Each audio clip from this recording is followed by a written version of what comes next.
As I'm recording this commentary, the World Economic Forum in Davos, Switzerland, is coming to an end. It's the usual cult gathering of the corporate moguls on one hand and the gaggle of celebrities on the other.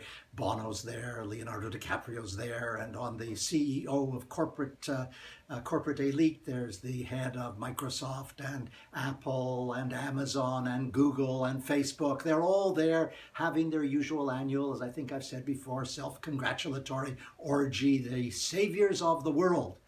They've created most of the world's problems. Now, of course, they're saving the world.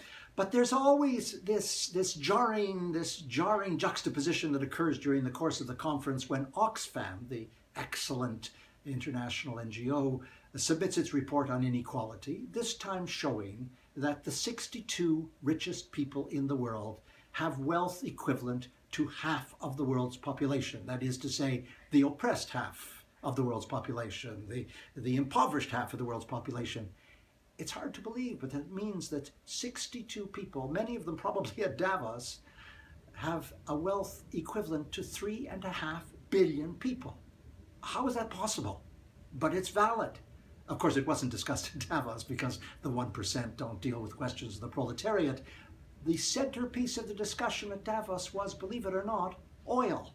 There was an exuberant and jubilant frenzy around the price of oil going up at the end of 2017, and they could return to that fossil fuel to regenerate international economic growth. All of this discussion in the face of climate change coming out of Paris and the fact that the experts have shown that 2015 was the hottest year on record. No feeling for the planet whatsoever.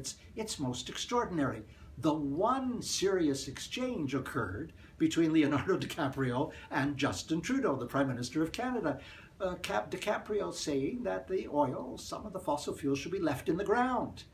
And the Prime Minister of Canada upbraiding him for ignorant remarks.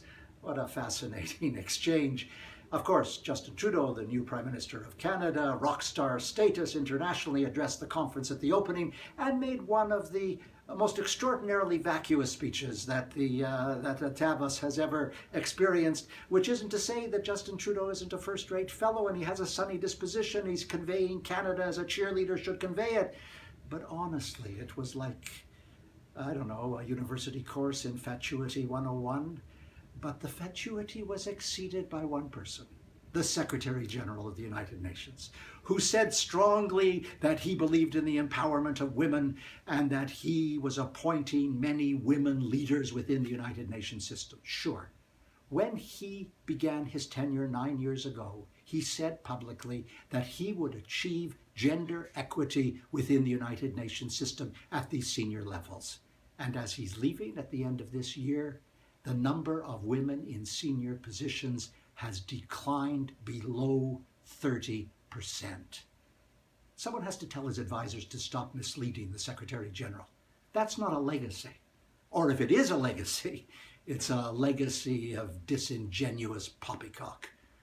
That was last week. I'm Stephen Lewis.